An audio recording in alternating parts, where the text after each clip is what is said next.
Hello, hello, welcome. We are here for Title Tuesday, and I think the first game has just got underway here. There it is. I'm going to start by, I may as well flip the board here and follow Hikaru's first game. He is the top-rated player in the event. I'm just going to bring up the list of participants. We can get a good idea of who is in this one, but I see Bortnik there. Azeri Chess, who is Mamajarov, and has also been playing way more on Chess.com that I've seen lately, and also way more in Title Tuesday. So we're here, June 22nd. Title Tuesday should be a good one. I'm in my preferred position, which is in the commentary booth instead of actually playing the event. Far more enjoyable here. You get to see all the games, and you don't have to worry about playing any embarrassing ones yourself. So this is much better for me. Hikaru's playing his he's playing his typical opening that he's checkmated me before in. He's checkmated tons of strong GMs in. It's actually really annoying. He plays this setup where he fianchettos on the king side, plays bishop d7, queen c8, throws the bishop to h3, and pretty much delivers checkmate like 9 times out of 10. It's super, super annoying. So we'll see how it plays out here, but I have to say, with queen f5 coming and h takes g3, it already looks like Hikaru's nearly winning. It really does. There's going to be some like f6, queen h5. Rook takes h1 is already a game-winning threat with bishop f3. Knight d2 looks like potentially the only move, and he does play it. But again, I just have a feeling this is headed for disaster. So classic Hikaru opening here. It's so good. Yeah, and he does go for f6. I think he wants to slide the queen over. This bishop has to go somewhere. If bishop f4, then I imagine g5 and potentially queen h7 might get played. So bishop e3 looks most likely. But yeah, this looks really, really good for black already. Okay, I was going to say g5, but I actually forgot about bishop d6. Hikaru goes for e5. Makes a lot more sense. Again, with the players here, see Andreyk in there. Daniil Dubov. I already mentioned Bortnik. There's Arhamov, Sajirov. Mr. Ariantari is playing along with Chessbra Mr. Hansen. He's playing over at the Chessbra channel, so shout out to Eric.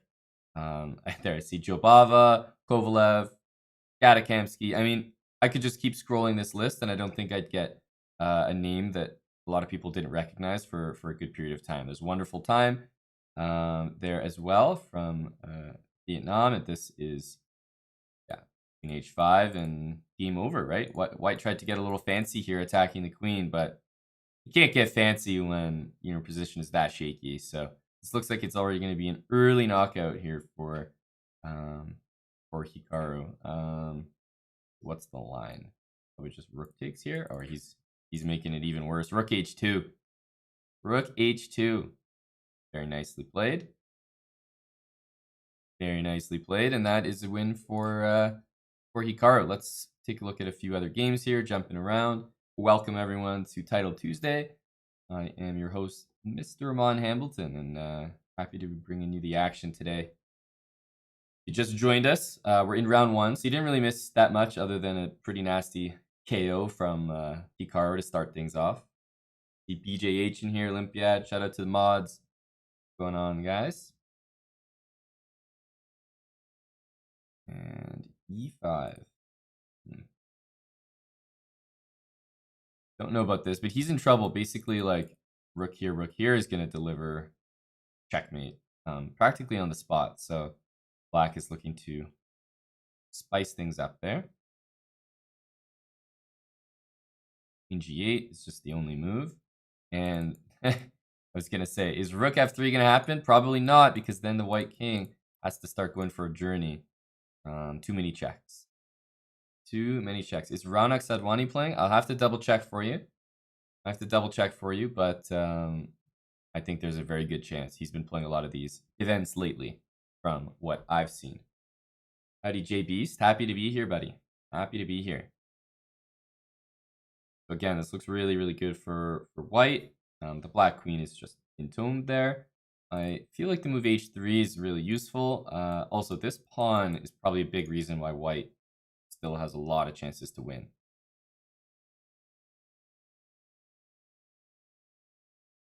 Yeah, queen takes e5 certainly makes sense, guarding that pawn as well. Now I think we have to move. I think black has done actually a very reasonable job because this rook is getting kicked out unless queen there happens, and then that would drop the pawn. So I think that Slovak fighter is doing exactly that. It's very impressive. Trying their best. Yet Noterbeck is also playing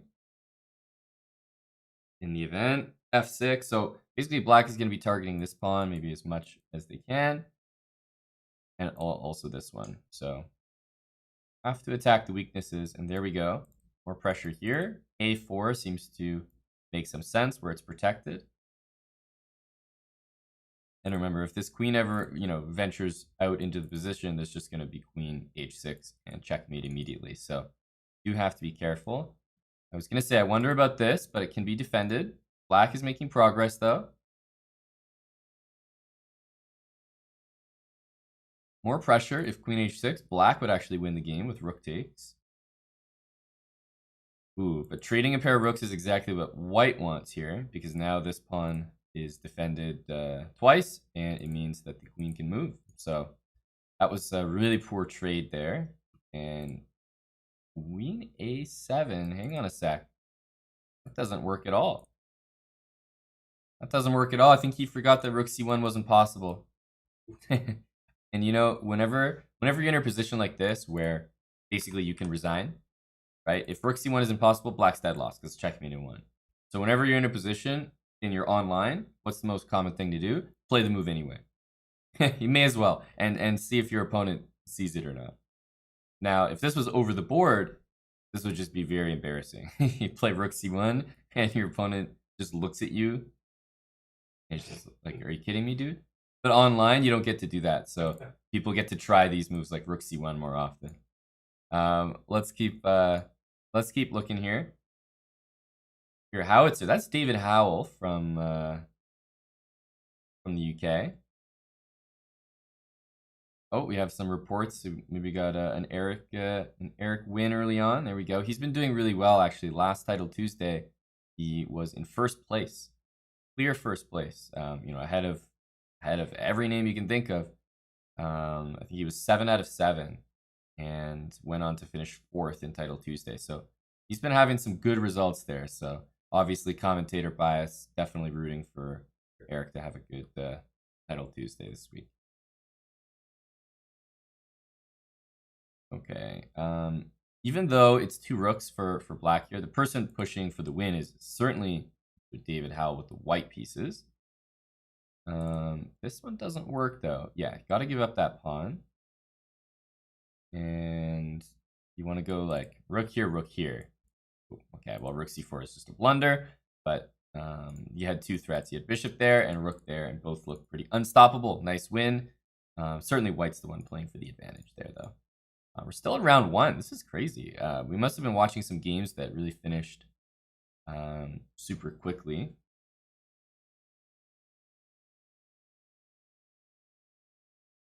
And who wins this position? I imagine that probably more often than not, white wins this position. But the result certainly should be a draw, I would say.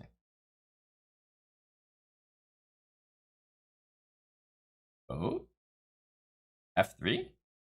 Hang on, wasn't there just f3 there?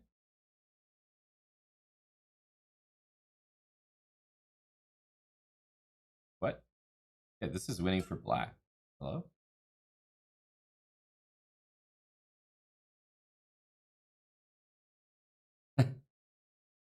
Okay, white is really wanted to win so badly that he risked losing.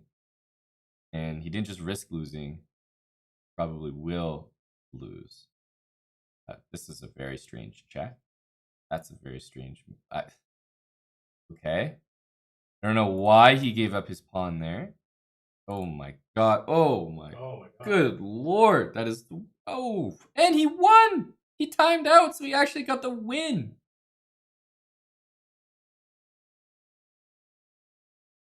I wouldn't be surprised if Chess.com just banned this guy from the tournament. Harold Schmidt. Oof. That's rough. Not only did he lose his pass pawn, then he ruined his win. And then on top of that, he didn't even get his draw. He didn't even take the rook. He flagged. So it actually counts as a loss. Well, we'll be paying attention. You guys have to let me know if you see him in the event from now on.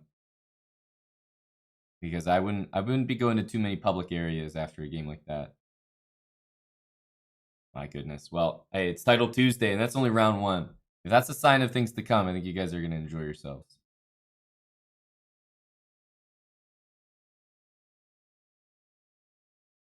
Yeah, it's true, BJH. I gotta remember I'm on the Chess.com channel here. Can't do anything rash. I don't have any power here. If this was the Chess Bro channel, yeah, that guy's eating a perma for sure. And we will see a draw here at long last. There we go. And I think that was the last game. So that's round 1 in the books. That is a round 1 in the books. And, just before we get back into the next round, which will be starting momentarily, just wanted to remind you guys the precise format for the event that you're watching right now. We got the 11 round Swiss, so there are going to be 11 rounds. There's a break after round 4 and round 8 for fair play check. You can find this tournament every Tuesday, 10 a.m. Pacific, and most importantly, it is 3 minutes with a 1 second increment. That is what you have to remember. That 1 second is crucial. It's not +2, which a lot of people are used to from Speed Chess Championship, maybe stuff like that. That'll also be +1, but +2 is what most people end up playing online for increment. But +1 is what you'll find in every Chess.com event. And there you go. There are the prizes there as well. You can see the first place 750 and second place 400, third place 150, all the way down to fourth with $100. And there is a best stream and best female prize as well. So lots of stuff to win there. And let's sneak in here with another game. Karu is back at it. I'm also going to pull up a few other games. How about this one? Mamajarov. We haven't checked in on him yet, and Mamajarov is certainly a beast. Certainly a beast in these events. F6, and I mean, how do you not play E5 and just enjoy life here? E5, E4, this looks fantastic. Who chooses the best stream? I do, and it's the Chess Bro channel every week. Kappa. No, I think it's just the Chess.com staff, and they have people kind of monitoring who's streaming the event, and we'll certainly choose probably a different person every week, or maybe like if certain streamers doing well, or having one of their best results ever, or just seems to have a really exciting chat, good viewership, stuff like that. Whatever important moments happen on somebody's stream, they'll be paying attention and probably look to give them that award.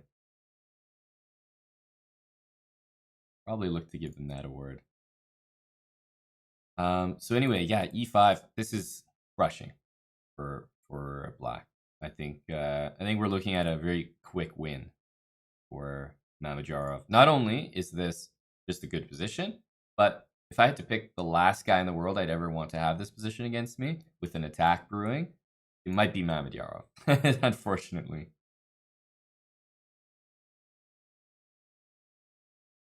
So E5, and you can see White's just frozen here. It has nothing to do. H3 because E4 was going to kick the knight and win a pawn, but instead he just loses a piece. So I think I'm actually going to jump to another game here, guys, because this is an absolute crush.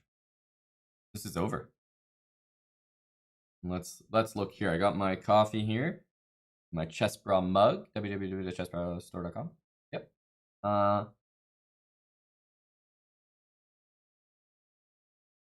Let's see what we got here. Rook D1. I was going to say a little bit concerned for this knight, but I just saw knight H6, and somehow I think he will escape there. There's also knight D6 as well. So should be just crushing here for Dubov. should be crushing. Trying to see tricky moves that black could play. He might try to go rook f8, but the problem with rook f8 is I think you run into this one, knight g5. I mean, it's not the end of the world, but it does allow some simplification. I think white can do better though. That doesn't look like the best line at all. That doesn't look like the best line at all. Rook f8, he does play it because he probably calculated what I just calculated. Knight g5, king back, doesn't actually do anything. But hang on, what do you do here? Takes, if rook d6, king back to e7. I also don't see anything. So maybe this is not so simple at all. Bishop takes c6, knight e5. But the black rook is active here. This is very frightening. So the one thing that I learned recently, I don't know if you guys know this, is that candidate master, I think he's going to take here and go here, even though white can cover that. Candidate master, the way that I know candidate master in like the States or in Canada, it represents like a fairly low FIDE rating, and it's extremely easy to attain. But Russian candidate masters are usually 2400. Someone was telling me that there's a 2400 requirement. So like Russian candidate masters are some of the most frightening, talented chess. You really got to watch out for the Russian CMs. You can't be looking at that rating lightly. Definitely not. Rook f2 and takes, knight takes. This is very pretty. Very pretty. Nice move. Why am I not playing in Title Tuesday? Oh, come on. Somebody's got a host. Somebody's got a host. b5. And he goes back with the knight. Believe me, my commentary is most likely better than my chess.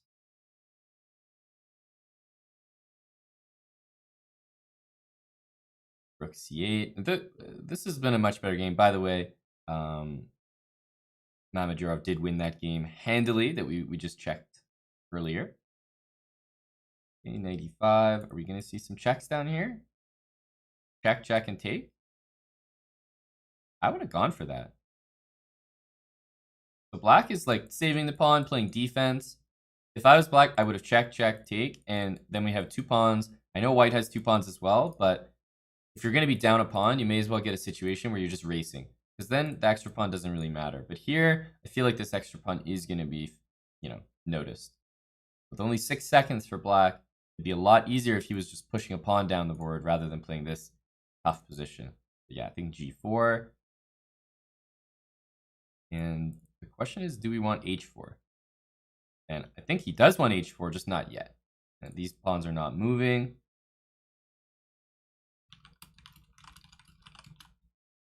d6. And look, they're just not going anywhere. He has an extra pawn there, but I think white is going to be able to create some pass pawns. And yeah, there we go.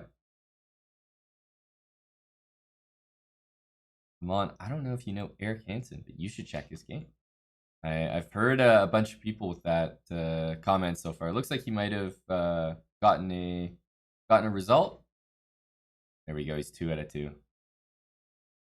But yeah, usually do try to stick with one or two games per round because it can get confusing.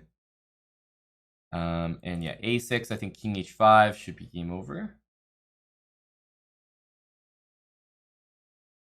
Yeah, this should be. Oh, doesn't even go there. Well, now it's over. Now it's over.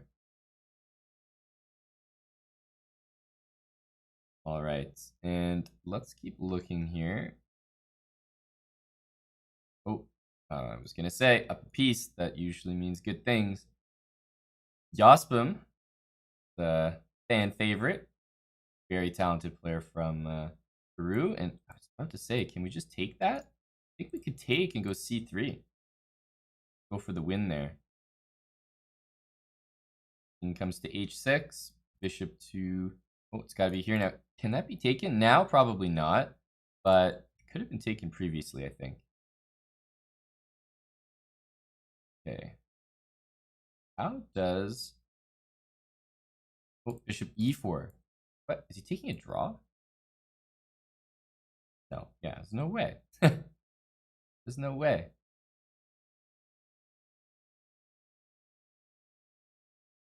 They've had this position, I think, almost 3 times.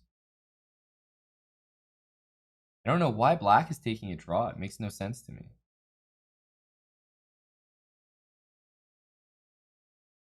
I guess he's happy, like, you know, he's obviously the lower rated player. But seemed like he had some chances there. The particular thing I was looking at or curious about was this one. Bishop e4 hits the rook goes somewhere, probably here, and then you put the bishop here. Once the bishop is here, you're covering f5. Your next move is rook here and rook here. Looks like progress to me. I mean, at least this bishop is as well placed as it can get. But anyhow, they go for a draw there, so not much else in it. And there's only one more game. And wow, what a position this is. And it's a draw. Just shuffling here. Wow. What a position. There we go. There we go. Round 2 just wrapped up. We're moving on to round 3. There will be a break after round 4. There will be a break after round 4.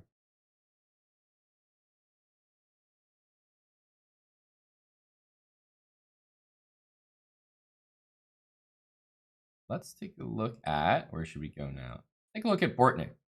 Haven't seen one of his games. Just trying to feature a good array of top players here, especially in the early rounds.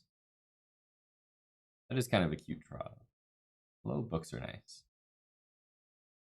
Yeah, I know some people do like the eval bar. I remember one of the last times I streamed, I think I did have an eval bar, but my preferred way to stream is always without the eval bar. Now, number one, I could feed you guys a total lie about how it'll improve your chess, and it's better to analyze chess without the engine there screaming moves at you. You know, it's better for you guys to actually look at the position and try to understand what's going on rather than listen to some sort of eval bar that's there to help you out.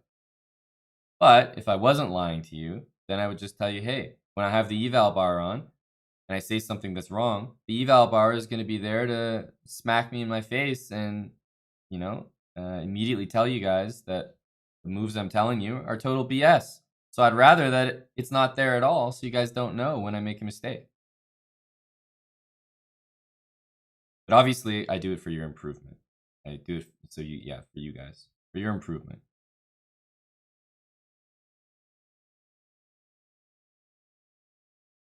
Queen a5 is the intended next move. Taking a2 and also hitting the bishop, which is why he decided, why white decided to play a3, because it does look weird to give up that bishop, but I think he may have felt that it was necessary. Who's better here? It's a good question. I definitely, like, because white's castled, has the bishop out, like, it has to be white who's a bit better. There's no question about that, but by how much and whether it's actually significant is a whole other question. But yeah, white's got more space, more pieces developed, castled, definitely doing well here. But Bortnick has the hopes of an endgame. There are a lot of endgames, you know, with d5, where all these pawns end up on light squares. We've got 2 dark square bishops. It could definitely benefit Bortnick. So that would be my prediction as to how Bortnick is probably planning on winning this game. He's got c5 and then have d5, c4, c3, but as expected, he wants to put those pawns on light squares and then maybe go for c5, bishop d6 as well. So I'm not convinced by white's setup here, actually. Bishop here, c5, maybe first, looks like a good addition. But he wants to play f5. So I'm curious if black's going to go all in on the setup with g6. d6, bishop d6. You do give a lot of squares to white, so it doesn't look the most appetizing. But f5 is going to hurt. If this move gets punched in here, f5, I think we could see position turning for white. Also the move e4, just have to look out for that because if takes, we got a nice little checkmate there on d8. Yep. If I was playing a low-rated player here, I would definitely play this move. Oh. Mouse slip.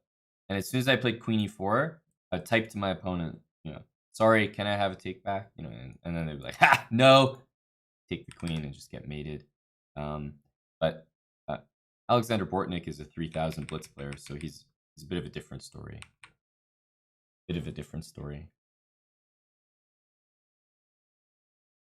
King f7, and he's just barely hanging on here. He really is. F3 I like, and f5 by white is going to cause some discomfort here. So I think white is really threatening f5 at the moment. That's what I can see. Rook takes c2, and rook takes h2, bishop g3. Not so sure about that. Also gives up the c file. So even though black is taking a pawn here, I think the move f5 is going to cause some discomfort in his position. I think it is. I wouldn't be so quick to cash in there. f5 played. So I think white's actually playing really, really well. I do. I don't know if he's winning by force or anything like that, but I like the way he's playing.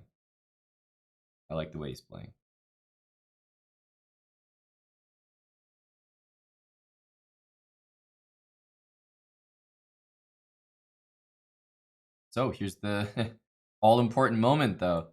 Takes. What happens next? Because here I thought queen takes e4, and we're kind of getting out, aren't we? Oh, I guess there's rook d7, bishop c5, although there's rook e8. Yeah, it's gonna be close position, but I think he played bishop e7 because he did not like the look of queen d7 check. Or sorry, not queen d7, rook d7 check at the end. That makes sense. That makes sense. Just choosing the safer path. Here, and queen takes h7 looks extremely strong, nearly winning. Ooh, okay. Doesn't play it. Yeah, I would have thrown that in and taken on h7. There's a pin here, but b5 is coming to the defense immediately. And he's up 2 pawns. Now suddenly this just looks good for black. Queen e4 check if needed. Something like queen e4 check and rook c2 once you get out of the pin looks great.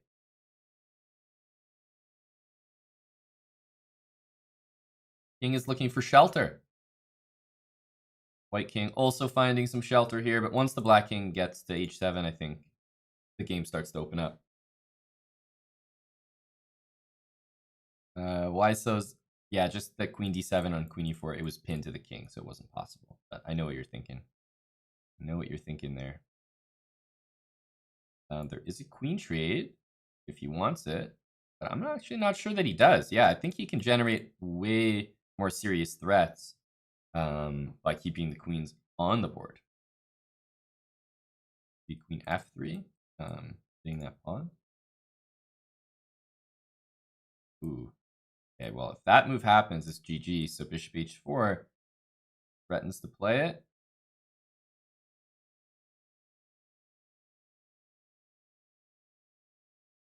Yeah, this has to be a checkmate. And I mean, guys, we talk about puzzle rush. This guy played rook a3 in about 1 second. 1 second. Bishop there. Has to be bishop there. But I guess this is hanging. Oh my goodness. Queen e4 check. He had mate. He's only got 2.7 seconds, though. Understandable. He's going to take and take. Oh my goodness. What am I looking at here? How did he go from down a rook to up 2 pawns? Where did that come from? Now he can block with the queen because he's got this. Oh my goodness. Queen e5 is coming. Oh wait, queen e5 doesn't work? This works, though. I can't believe Bortnik just won that game after sacking a whole rook.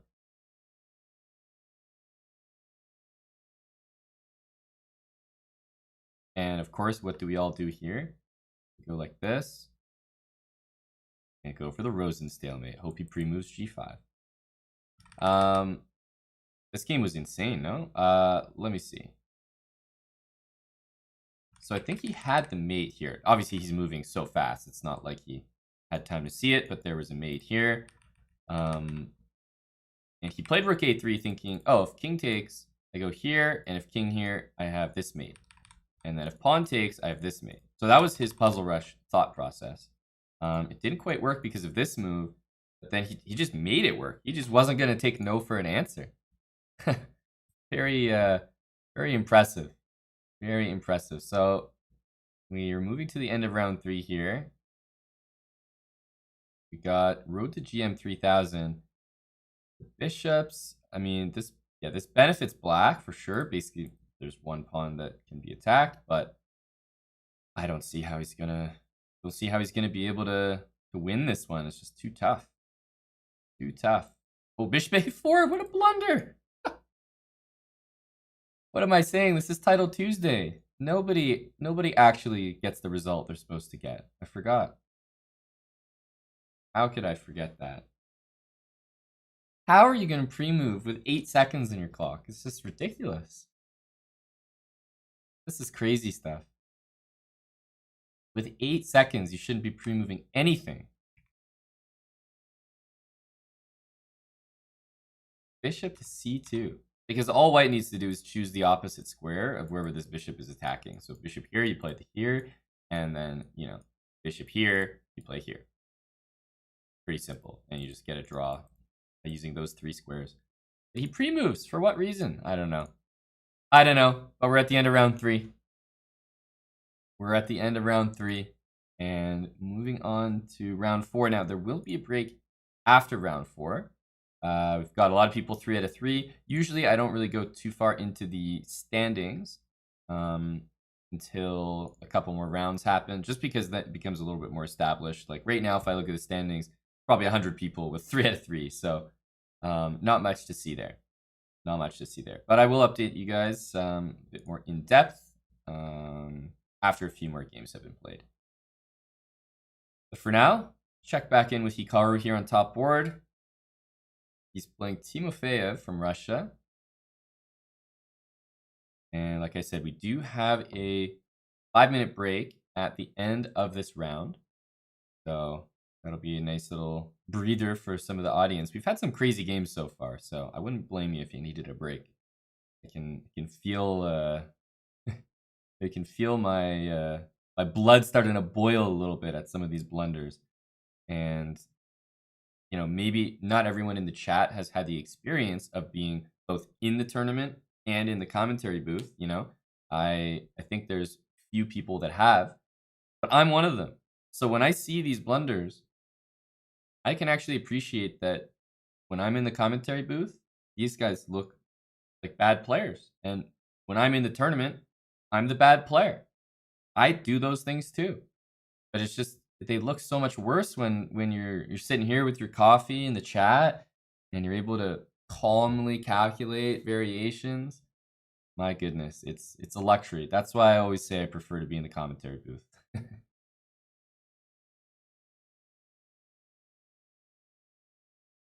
Is Robert Hess playing? That's a good question. There we go. There's your answer. Hess is there, 3 out of 3. So yes, he is playing.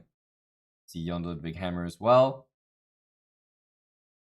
And Eric's on 3 out of 3. Yeah, a lot of people on 3 out of 3. As I said, the list is quite extensive. The list is quite extensive. All right, let's have a look at this game. I don't think Hikaru's position is extra special here, but it's very solid.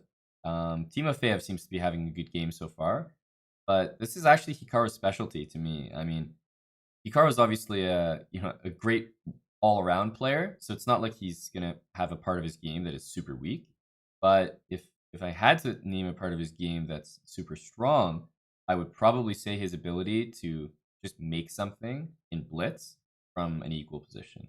So here, I think we're pretty much in an equal position. You know, Black's got the pawn majority here. It's all about maneuvering the pieces and playing quickly. And You can see Hikaru's already made up like 30 seconds. He might even bring the bishop back to not trade here. I don't know. Something like this maybe looks too comfy for black. He also may decide to take and go knight c4 with knight b5 coming. But this is, I feel like this is where Hikaru excels. Like, it's so, yeah, he does go here. He wants like rook a6, rook a1 with knight b5, I think. When the position is equal and you're out of the opening and you tell yourself, oh, you know, I got an equal position against Hikaru here. I'm doing well. No, you're not. That's exactly where it starts to get tough. Okay, will we see the rook double on the a file at some point? Knight b5. There's still lots and lots to play for in this game. We have an imbalance. If this pawn was sitting over here on a2, it would be totally symmetrical, way more drawish. But the fact that it's on d4, you know, means white has 5 against 4 here, and black has 2 on 1 on the queen side. So just those imbalances will always make a game a little bit more dynamic.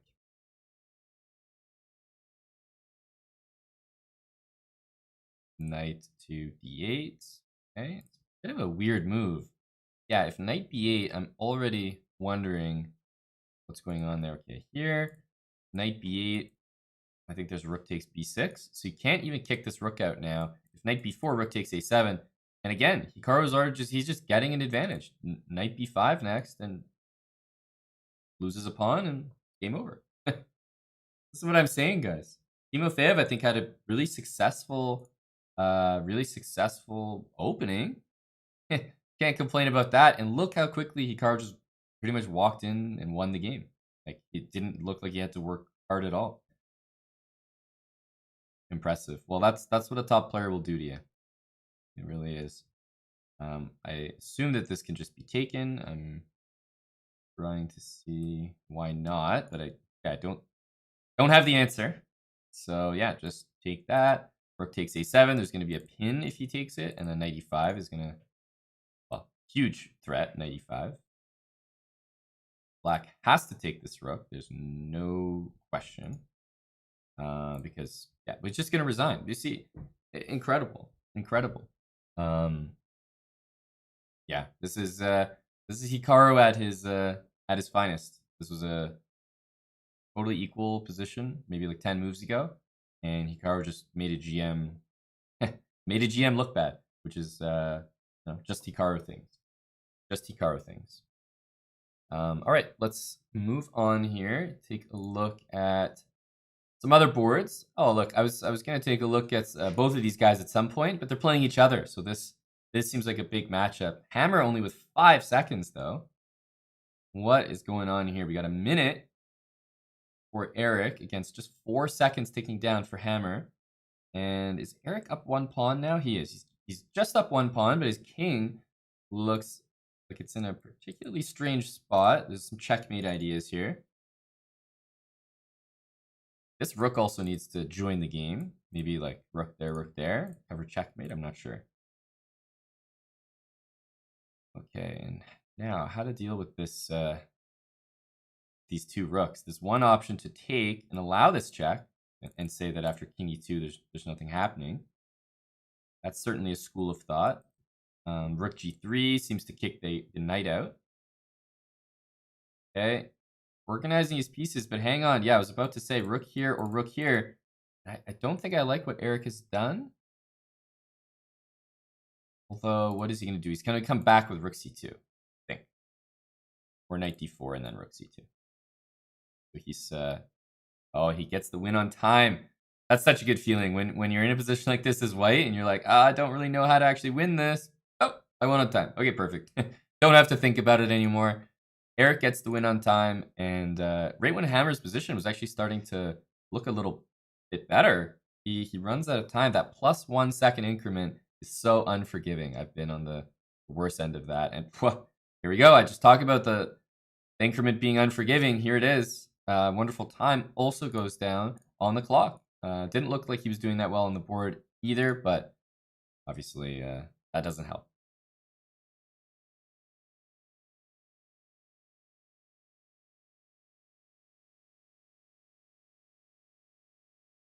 Unfortunately for Hess here, we wanted to check in, but check in on him. But I think he's in trouble there. And can Blitzstream get a win here? I was gonna say it looks like probably just a draw.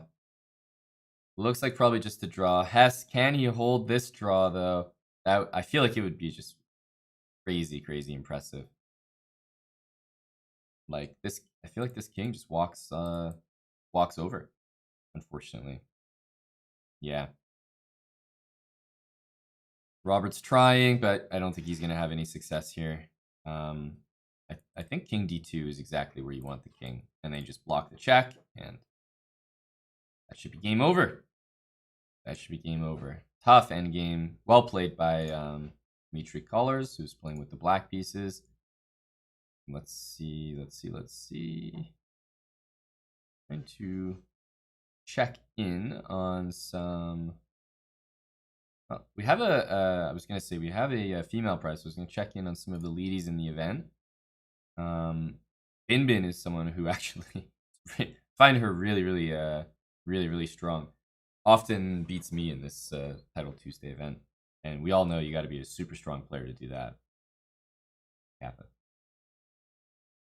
Okay, this looks completely over. Roberto JBM gonna claim the win here. Yeah, take this pawn and nothing else to worry about. All right, and probably only a couple more games. Here we go. We got a nice little draw here. Black can move the bishop, back and forth forever. So nice. They agree to a draw there. Don't make us wait. And I think that there we go. That is everybody's games wrapped up. So we are done round 4. There are 11 rounds in this tournament, so lots more action. Make sure you stick with us. It's 11 rounds of 3+1 blitz chess. But we are going to take a break now because the players are on break as well. Fair play check always comes in at rounds 4 and 8. So it'll be about 5 minutes. Stay where you are, or if you're going to go get some snacks or some drinks or go to the bathroom, now's the perfect time. Make sure to come back for round 5. So we're going to take a short break, and we'll be right back after this.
All right, and we are back, guys.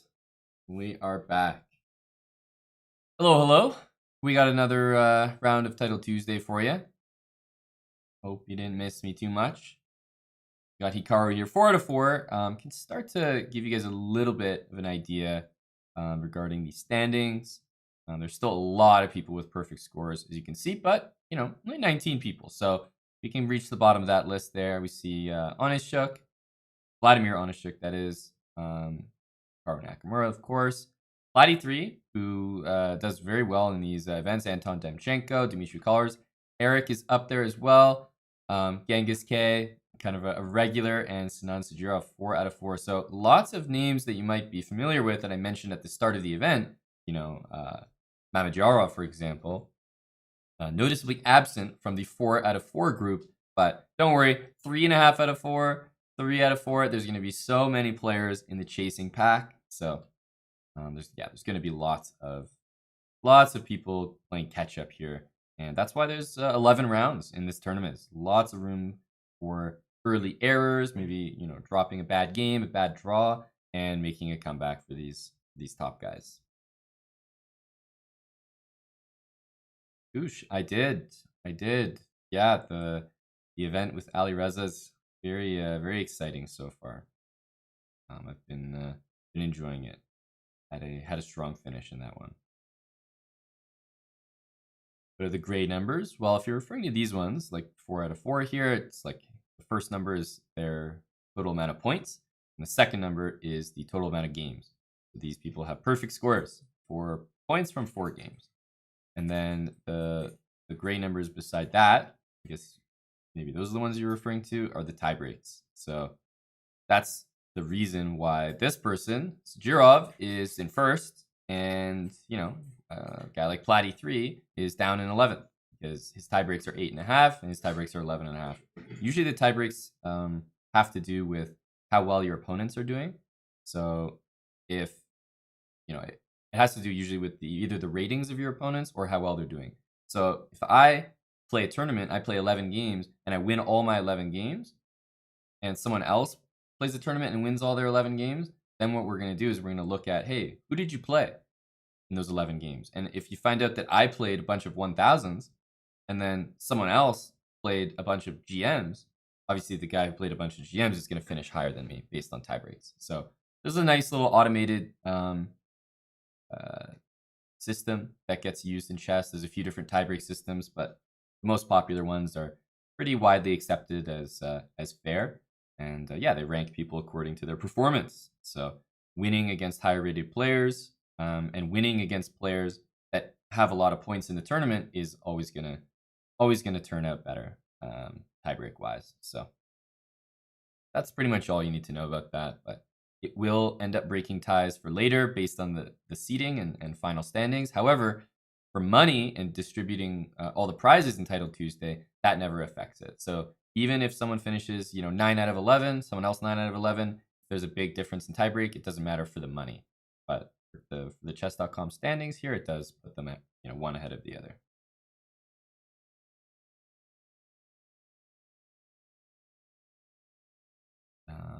Okay, but yeah, let's dive into this game here. While I was giving you the rundown there about tie breaks, there was a little tactic uncorked by Hikaru, threatening f2 there. So he wins a pawn on d4, central pawn as well. And the funny thing about this position is that it's actually not that bad for Demchenko here. I feel like in a pawn down position, this is kind of the most you can ask for. Maybe rook c2, knight a5, and looks like we got a lot of good pressure on these pawns. Hikaru's kind of playing defense at the moment, but he's got that extra pawn, so you can sort of afford to do that, I think. Yeah, certainly pawn takes. And b6 might be an option. Loosen up that d-pawn, which is why Hikaru just played rook d8, bringing it away from an open file, but there's not much you can do on that open file because look at this knight. It's dominated. It can't move anywhere. Makes sense that Hikaru wants to defend this pawn and also maybe give a square for the knight. Knight e3, and there might be knight d4 threatening this, but I was going to say most likely rook c2 to threaten c7.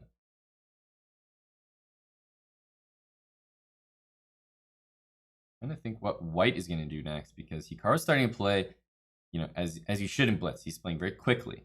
Tough to meet. Queen a7 is a big threat, though. Maybe not the biggest threat, but it certainly looks like it's going to pick up a pawn there. Wondering how to stop that, actually. Queen here drops c7. b6, maybe queen a7 anyway, and picking up the c7 pawn. You know what Hikaru might do? b6 here, rook c8, queen b7, queen e8. Okay, never mind. He doesn't even play queen a7. I thought white was going to be tempted by queen a7 there. He was not. Now, Hikaru gets to play rook e7. Now, let me tell you, if that bishop gets to that square, I know that doesn't sound very important, but if that happens, Hikaru is going to be very, very, very, very happy.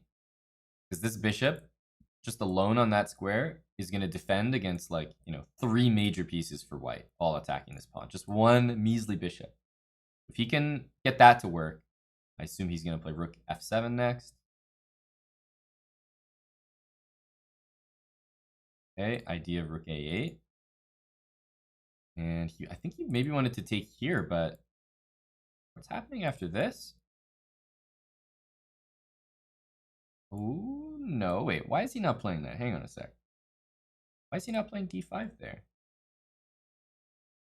I always assume I'm missing something, right? Never assume that Hikaru could be missing something.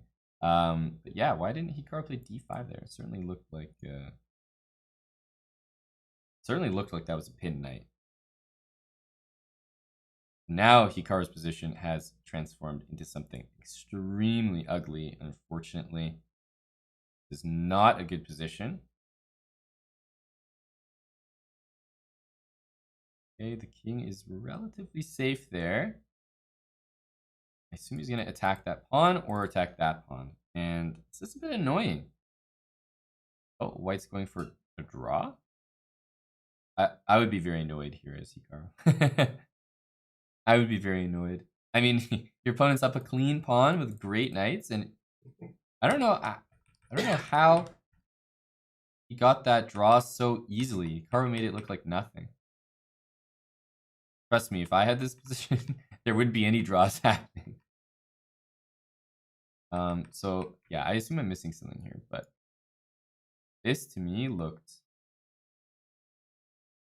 clear. Like that's a pin on the rook. The rook's not defended. This knight moves anywhere. You take the rook with check, and this knight is protected by the queen. So that looked like dare I say a decent move. Dare I say a decent move. But Hikaru made his decision look like God decision because he got a draw like it was nothing. I thought he was really going to be suffering in that. I thought he was really going to be suffering that endgame, but he really wasn't. Okay, and white wins this 10 times out of 10. Just take that pawn, king f2, rook f5, and GG.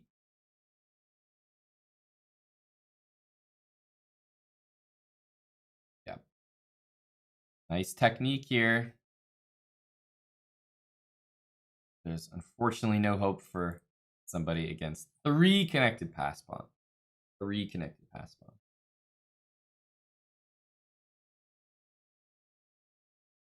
Oh, we got another Dan in the chat. Hey, Steeped Games. Rook e1. Oh, so takes rook e1. I like that. That's a good point. In fact, we can even, now that this game ended, we can even jump back. Yep. Rook e1 certainly looks like something a guy like Hikaru would see and a guy like me wouldn't. So, yep, that checks out. That checks out. And obviously it's not losing for black or anything, but certainly an explanation why it wasn't played. There's only a couple more games. Oh, I have to, is this other game still going? Oh, damn, it just ended. I wanted to give a shout out. Oh, I can still give a shout out to this username. Fresh Food Company. Yeah, just Fresh Food Company. WCM Fresh Food Company. I like it. Let's take a look at, let's take a look at Genghis K. And Bastiaro with the 2800 rating, FM from Russia. I'm telling you, FM, NM, CM from Russia. Those are some of the most talented players. Those are some of the most talented. And you know what's nice to play here is one of my favorite traps. It's not like Bastiaro is going to fall into it, but it really is one of my favorites. Knight h4. And where does this bishop go? It doesn't make a lot of sense to go back, so usually you put it here and just go e6 like that. White goes queen b3. Well, anytime your pawn's attacked, where you go queen b6. And then white plays this funny looking move, queen h3. Made possible by the lack of e3 and this knight d2 instead of knight c3. You're threatening to go here and just cause absolute destruction on the queen side. And, you know, if they stop that with a move like this, then they might forget. The whole point of this trap is that you can't take back this way because you lose your rook. So you have to take back this way, and then the game ends anyway. You just get absolutely killed. So sometimes people play this knight d2, knight f3 setup just for that trick. So I'll catch up with the game here. But that's one of my favorite opening traps. It actually works a lot of the time. People don't really see a move like queen b3 to h3 coming with the double threat. Anyhow, he didn't go for it, probably because he knows his opponent is 2800 and a damn good player and not necessarily going to fall for it. But one of the reasons I like that trap is that when you go for it, it's not like a bad position for you if they avoid your trap. It's just a regular opening. So you can try it, and if it fails, you don't have a bad position. Some traps, if you try them, they're sort of cheesy, and if you mess them up, you might get a bad position as a result. So it's nice that this one is a little different. I think he wants to take here. Take back with the queen, bring the pieces to the middle. I assume that's his intention because bishop takes, knight takes here. And I assume he doesn't want to play the opposite bishop position. He has bishop g6, but I don't think it's worth it for him to play that. Yeah, he's gonna take here. That makes sense.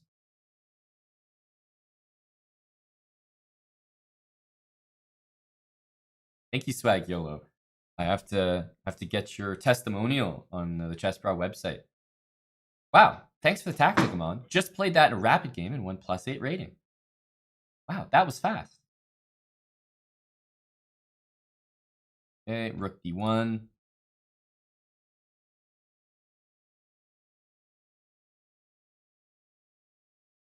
Looks like a good position here. Yeah. What's happening here? He's going after pawns, but I have to say, taking this pawn looks like it does more harm to black's position than white's. Yeah, exactly. He says, look, take that if you want, dude. Rook b1, rook takes b7 is going to hurt. This guy's a strong player, Gory. He really is. I've seen Bastiaro many times in the pool. Played him myself. He's a strong, tough cookie, man. Tough cookie. As for some of the other games, we see Donchenko and Yaspam. I'm just going to pull up another game on the side here as well. Mr. Ariantari playing another Grandmaster from Russia. Look at the Russian participation in these events. It's frightening.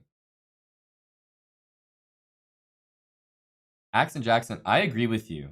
You bring up a good point that this pawn is so far advanced that it's kind of uncomfortable to deal with as white. Like it's annoying as black, but as white, it's kind of frustrating to have a pawn so far up because it almost feels like it's too far away from your support system, right? Like your pieces. So I understand that sentiment completely. And a nice little pickup. He actually took the pawn, brought the queen back, and picked up d6. I still think that white is favored here. Why? He's got this bishop and pawn coordinating on a8. That doesn't look like much, but look, as soon as this, let's say black plays c5. As soon as, let's say these rooks trade, of course, c5 happens, white controls a8. As soon as his pawn starts to walk up, you realize it's insanely hard to stop. And this bishop can support the queening square all the way from g2.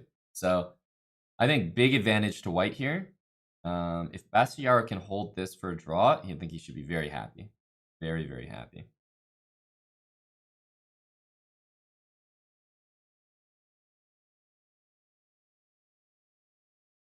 Rook c1. What is he trying to do? I think he's trying to entice the move c5, but he's probably going to get even more than that. He might just win the pawn.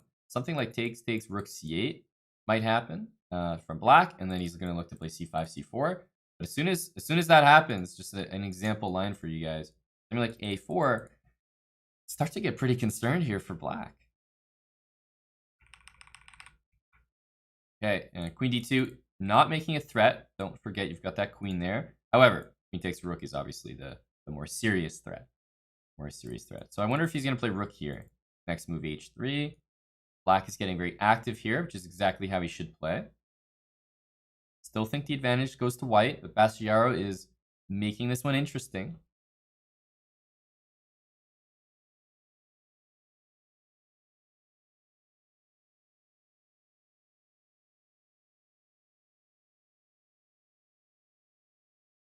In c2, and here goes that pawn. As soon as c5 happens, I feel like it's almost going to be a mistake for black to allow that bishop to see the a8 square. This pawn is frightening. Like, I've been telling you guys for a while, but now you guys are finally seeing it. Look how quickly this pawn is going to go up the board.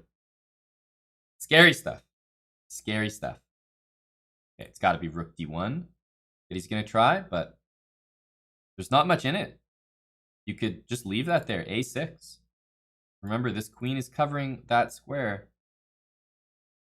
I think a6 is playable here. Then we might see c5, blocking off the defense of that square.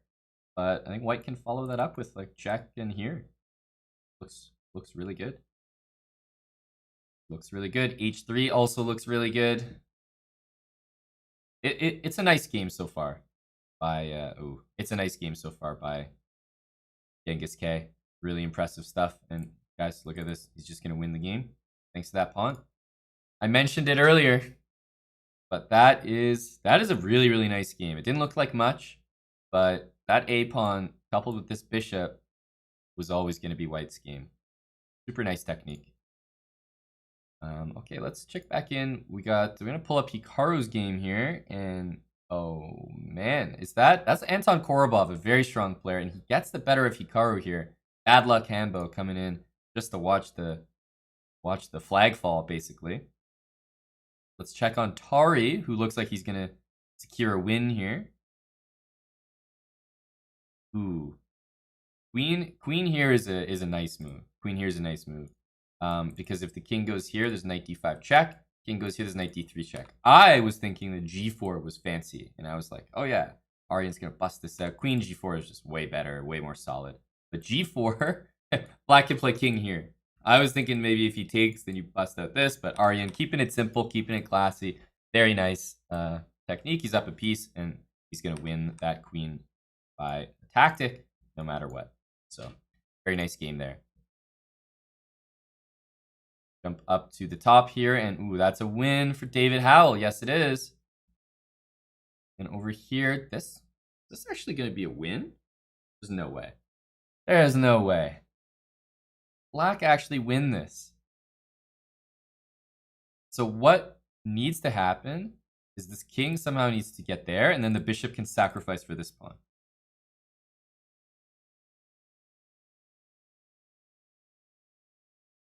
Yeah, white's got the thing figured out. He can go there. Bishop c1's also reasonable, but hang on a sec. I think he's got himself in trouble here. King here? He lost. He just lost the game. So my instinct was never to play this move. My instinct was to play this move. And I said, oh, okay, I guess he's playing here. Maybe it's the same thing, but it's not. Here's why my instinct was to play this. My instinct was to play this because you have more squares to move. It only makes sense. In bishop endgames, you always put your bishop on the longest possible diagonal if you have an option. Here, it just doesn't make sense to me because you don't have any spaces to move. So if black just passes the turn, suddenly you're stuck. Basically in Zugzwang. Right? If you go here, then black goes here. And all of a sudden a2 happens. And again, your bishop's stuck. That's terrible. So that's why you want to put your bishop on the longest possible diagonal. Black goes here. We can go here.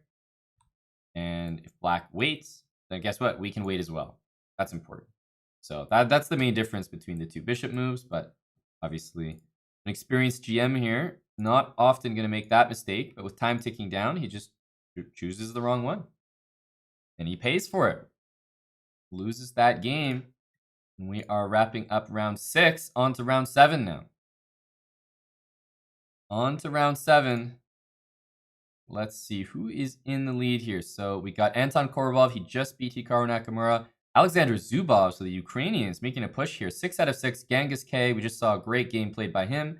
And there's Daniel Dubov, Dulis. So there's going to be some matchups here. I assume they haven't played each other. None of them. So there we go. Those are 2 big matchups. I'm going to pull both of those games up. 2 big matchups to follow as we take a scroll down the list. Ariantari in great shape. There's Gadakamsky doing well. Donchenko, and yeah, a lot of people with 5.5 and 5 points. Chasing Eric at 5 out of 6. We got Hikaru at 5 out of 6 as well. Jubava, Kovalev, Shevchenko, Jan Ludwig Hammer. We saw that he lost that game to Eric, but he's bounced back. And yeah, maintains pretty much perfect score other than that one loss. So people are doing well, bouncing back from some earlier losses. These are the 2 games to watch here. We have 2 games of everybody involved in the game has a perfect score. 4 players with perfect 6 out of 6. We're in round 7 right now. We have a break at the end of round 8. So we have this game plus 1 more. Then we have another fair play check break, which I'm sure the players are going to be looking forward to. Is this theory? It is actually. It is. I think I can attest. Giving up the bishop pair and then playing b5. This is one of those moves that you just have to get used to. It looks crazy to me at first glance. Like, how could you possibly open up this knight on the rook? But then you realize, after a move like knight e5, not only could this rook move, but this knight can often jump in front of the bishop. And if you kick the knight out with the pawn, the knight says, okay, sure, just going to go back. And now you've blocked your own bishop. My rook is safe. So there's a few different ways to do it, but b5 is one of those moves that really does take some getting used to actually play it on the board. c6, queen d5. Like, imagine queen d5 walking right into this bishop. Seems crazy again, but it does have its ideas. If that knight moves anywhere, the only square being here to guard the bishop, then the d pawn falls. So white has decided to just basically go for the 1 pawn attack. We'll see how successful that is. Feels to me like white is getting everything he wants here. Absolutely, white is going to play h6. No doubt in my mind. And if white gets the take, I think it's close to game over. But if g6, the pawns are so weak around the king. Look, there's no development here for black. I think that Dubov has an incredibly good position. For example, takes knight e5, threatening this. Right? If knight d5, the move I told you guys earlier, now there's e4, things really start to fall apart. So I would be probably looking at this, because also if pawn takes, you could just grab the a5 pawn. This looks truly dominating for white. I think that Dubov has jumped out to an early lead here, and yeah, he's probably loving what he's seeing. And I didn't even consider this because this looked like such a strong move, but after this move, I think he's actually trying to trap the queen. That's what it looks like. I think he's trying to trap the queen. And now that I think of it, of course, this is a much better continuation after my proposed pawn takes, which looks like a very good move. You know, hey, not going to complain if I just win a piece, am I? That piece is a rook. Certainly not going to be mad. There's bishop f4. Watch for the queen trap. Bishop f3 coming. Bishop f3. And the queen is hitting the b5 pawn, so I think he may have to give up on the trap. Although, no, I think he's going to go bishop g5. Hit the knight and renew the idea of maybe bishop f3. This queen is in danger. This queen's in danger. I love this move. Am I missing something? This looks great. It's the knight. If the knight goes somewhere, we trap the queen. And otherwise, he played it. If knight g4, then I think we just move this rook. Or sorry, this knight and uncover the rook. Trap the queen again. Beautiful. Look, oh, this is a masterpiece. Bishop g5. That's a really, really powerful move. That's a really powerful move. I think Genghis K is, let's say, he's close to resigning, but not quite. He's going to play this move. There's pawn takes here, which looks resignable to me, but I assume he's going to play it.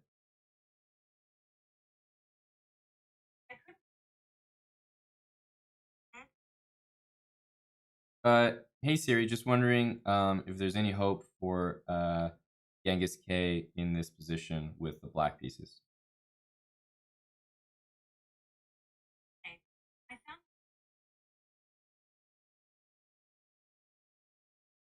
Check it out. Okay, I'll have a look here. So I got a link to a song by Olivia Rodrigo. So if anyone knows Olivia Rodrigo, there's a song called Wondering. Olivia Rodrigo, Wondering.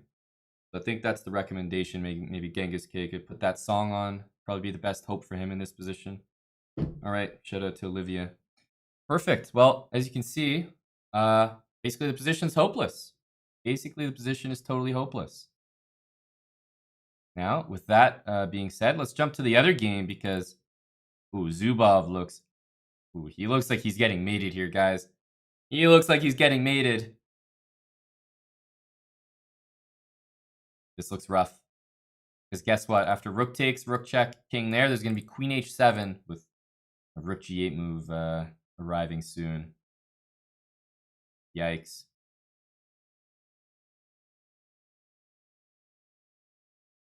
Yeah, this has to be GG here. Watch out for the rook, though. You know, the rook's not protected.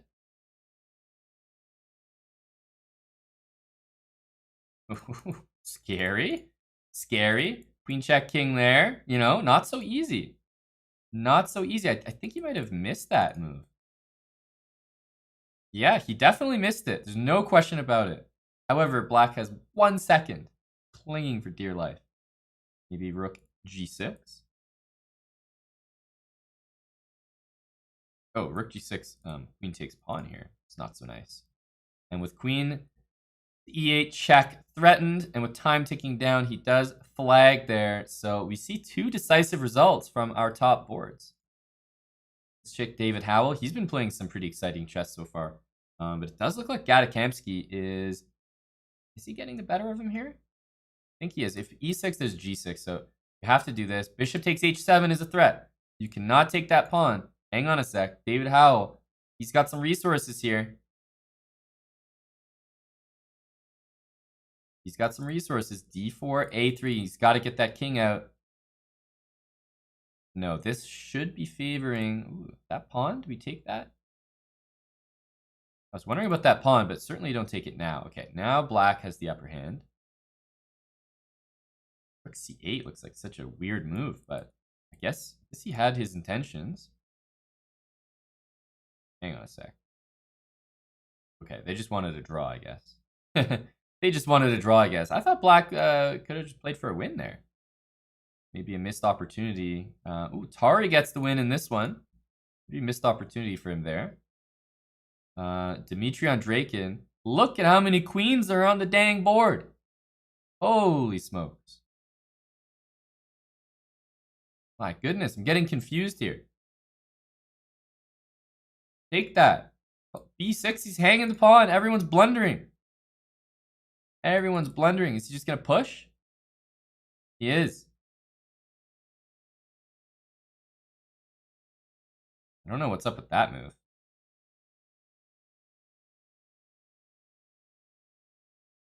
Yeah, I think that Andreikin, I mean, he's got to be able to get this win.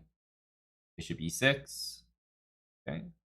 King c8. Oh, okay. King c8 would have been 100% a better move earlier because there would be no checks, but it's not like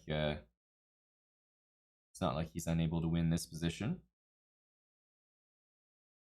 Okay, check. Bishop e8, and he's done it. He gets a queen. He's done it.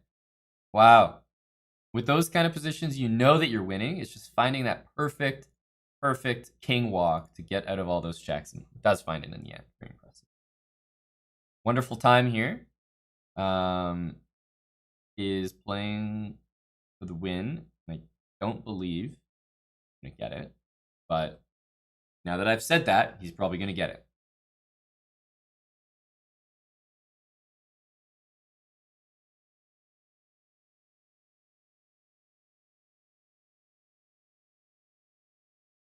Okay, what is the... Where's the trick?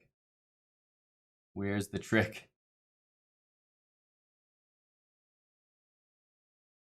Rook c4, yeah. He knows he can't take it because he wants to play for a win. The thing is, I'm actually a little concerned for Wonderful Time because I feel like if anyone's going to lag out, it might be him. And if he lags out trying to win, that's the biggest disaster.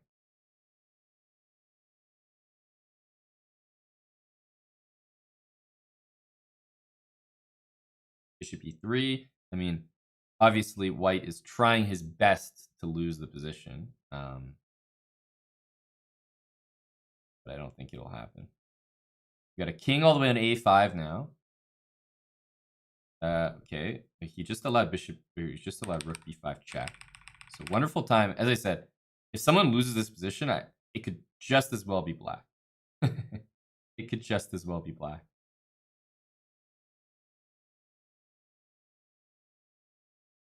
Oh, he's making a meal of this after bishop c3. Oh, he came close. But now he's being pushed back again. Yeah, he came close there.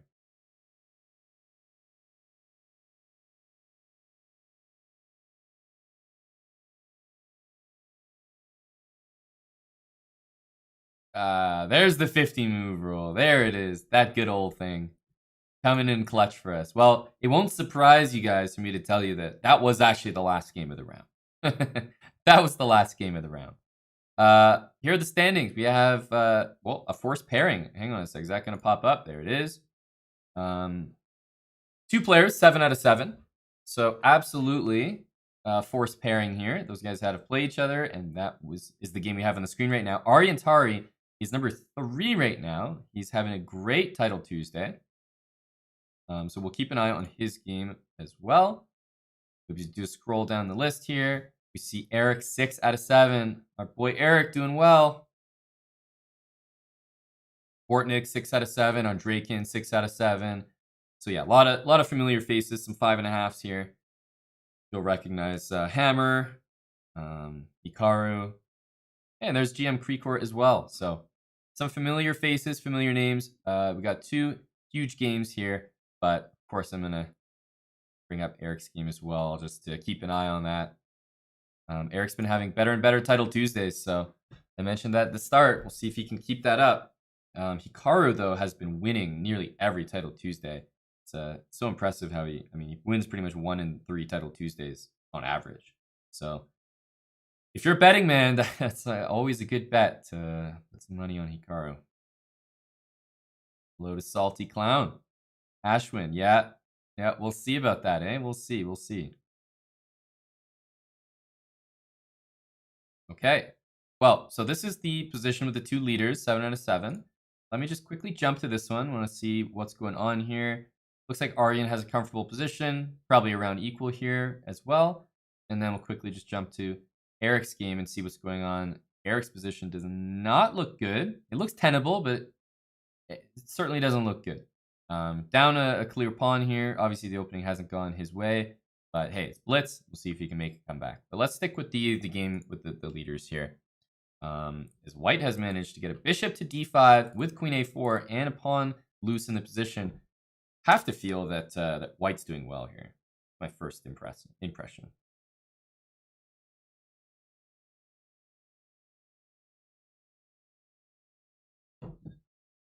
And we're done our coffee. So I feel like round 8's a good time to be done your coffee.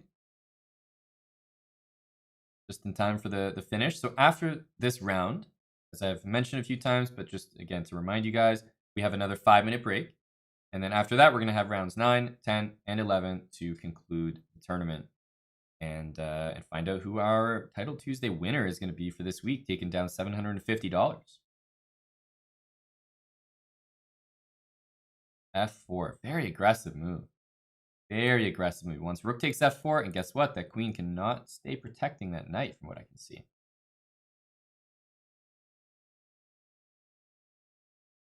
Okay. Knight to a5. Yeah, I was going to say, this move makes the most sense. c6. Ooh. That's one that I didn't anticipate. And I have to say, it looks strong. But bishop c8 still has to follow it up because someone mentioned earlier how unnerving it can feel sometimes to have a pawn that's a little bit too far advanced compared to your position. Here, I think it's okay because the knight, queen, and bishop all take care of it. Plus, you have pressure on f7. But it's possible that, after bishop c8, bishop e6, that the position starts to feel a little overextended. So I understand that feeling. Barath, I don't know if Ariantari is streaming. And by the way, he didn't like the position so much after bishop c8. He said, I'm sacking a piece and going rook d2 for counterplay, which is a really interesting blitz decision.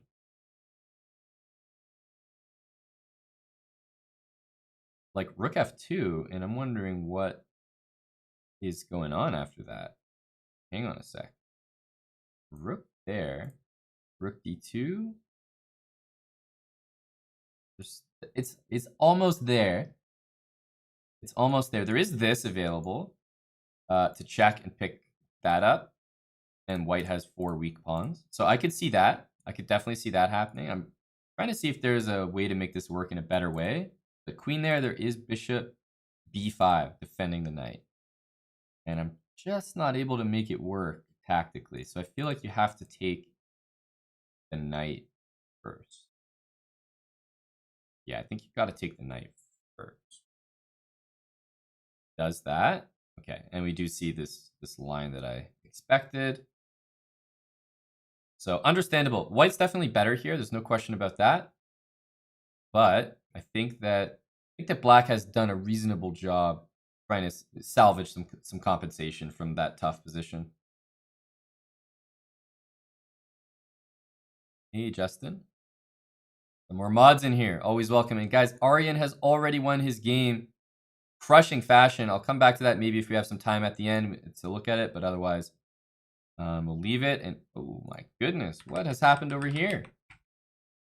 Oh, c5, big blunder. Rook takes e4, and Eric is going to win a queen here. He's coming away with this game as well. So some big results. Tari and Hansen both winning their games. And we'll see if they actually do that. But I'm going to stick with this one. These are the two leaders, and it's the closest game that we have ongoing at the moment. So, oh man, is there rook takes f7 here? There is. Rook takes f7, rook f2, queen f8. That's Puzzle Rush 101. Puzzle Rush 101, guys. Beautiful. And Anton Korobov has moved to 8 out of 8. Perfect score. He takes down Daniel Dubov, and Ukraine is on top of the table. Let's jump to Eric's games, the last one going of those 3 I pulled up. And as I said, it did win the queen. So obviously things are looking great for him. I think he might throw this queen over here with queen f3 check. That might be pretty much the end of the game. d4 here. Wants to take like that. Also, bishop takes e3. What am I saying? That has to work, right? Bishop e3, queen down there? Maybe not. Maybe not. I wanted to get the same checkmate that we just saw in the other game, but no need for that. There we go. Queen f3 is coming next, and that's going to be game over if the rook goes here or here. Yeah, it doesn't matter where the rook goes. Queen f3, and something is going to fall. GG. Eric takes the win, and let's get another game up here. Zubov and Genghis K, and we also have ooh, okay, he's down a piece. I was gonna say it's a tight matchup, but let's stick with this one here. Genghis K.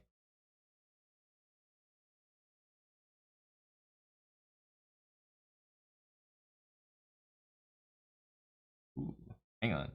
I think you probably want to take this bishop. Play for the win. Ooh, he takes the draw. He takes the draw. That's fair play. That's fair play. After rook takes c2, it's not so clear what's going on. Knight takes a3, queen d3, rook c7, and black might actually just lose the game. So, understandable. Understandable. Let me take I was going to say, the game actually disappeared when I brought this one up. I was going to say take a look at how Aryan finished the game. but we'll just have to leave him to his devices there. Ooh, this is a good move. Queen e8. Yep, black has to play this, and he loses this pawn. Big mistake. Queen d3, and then we got a check.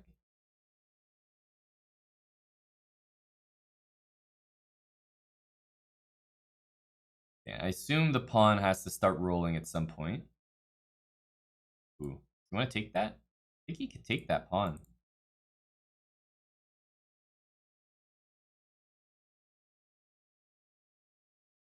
I think you want to just push. There's king f2, and with this pawn here, it's not so clear. Not so clear at all. Queen check is always available.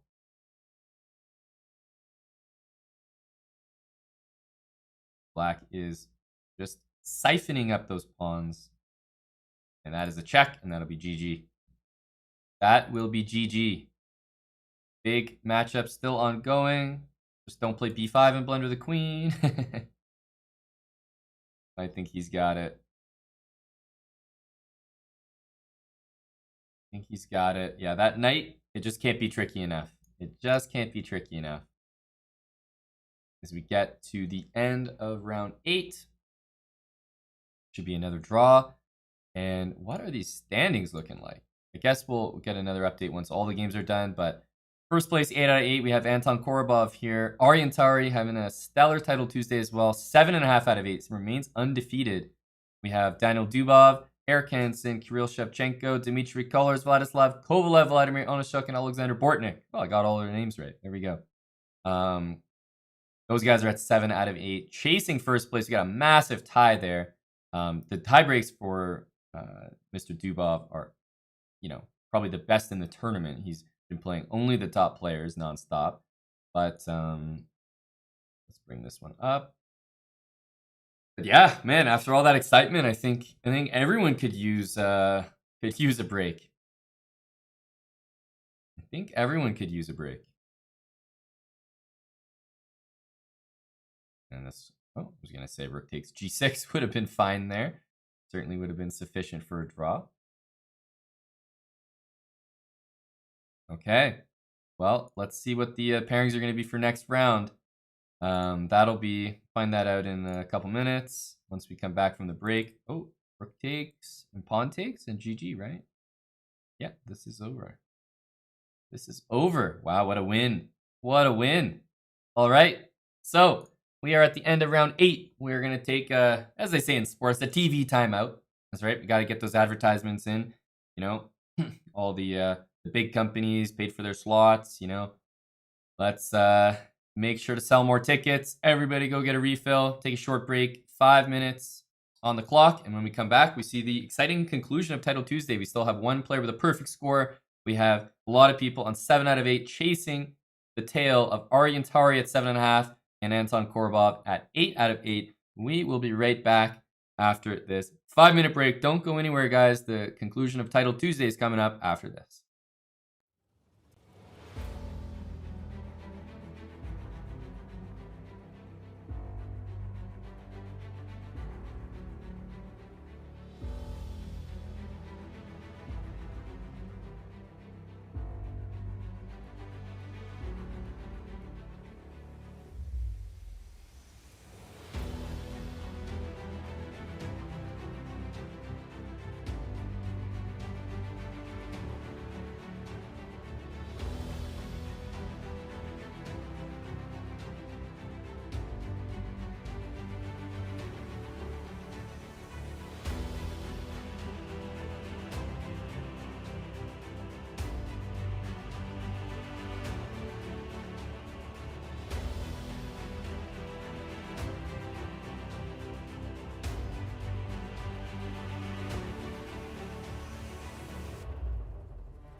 All right, we're back. Wanted to get back and remind you guys what the prizes are as we see the game's about to get started here. But 750 for that first place.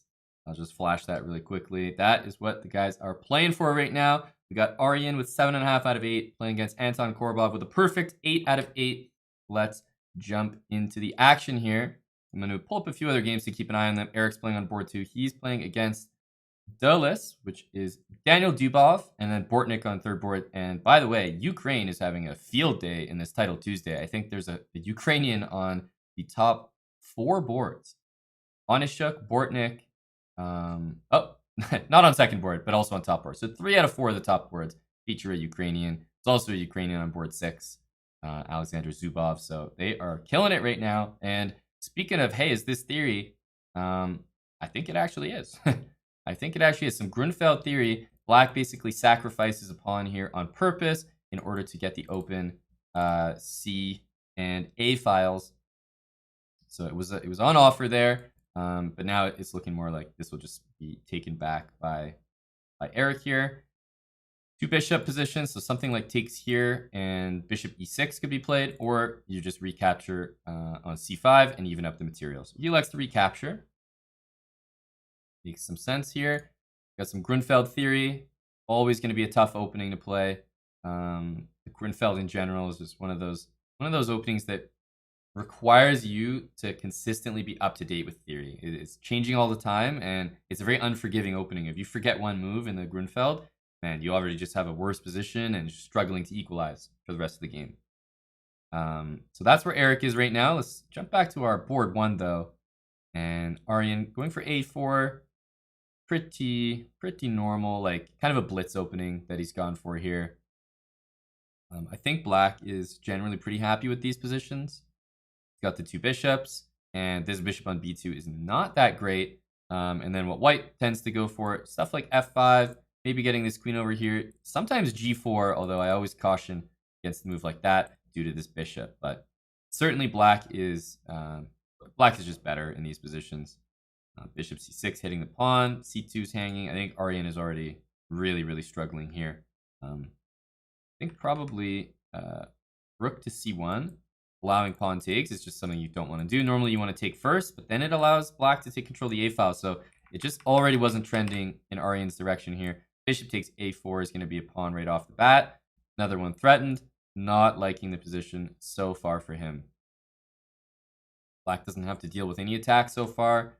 c3 almost forcefully being played. I think it's going to be taken. I think it'll be taken. Black wants to maybe play bishop b5. Target is a d3 pawn with a rook over there. After bishop c3, there's also knight a2 if you wanted to just claim those 2 bishops.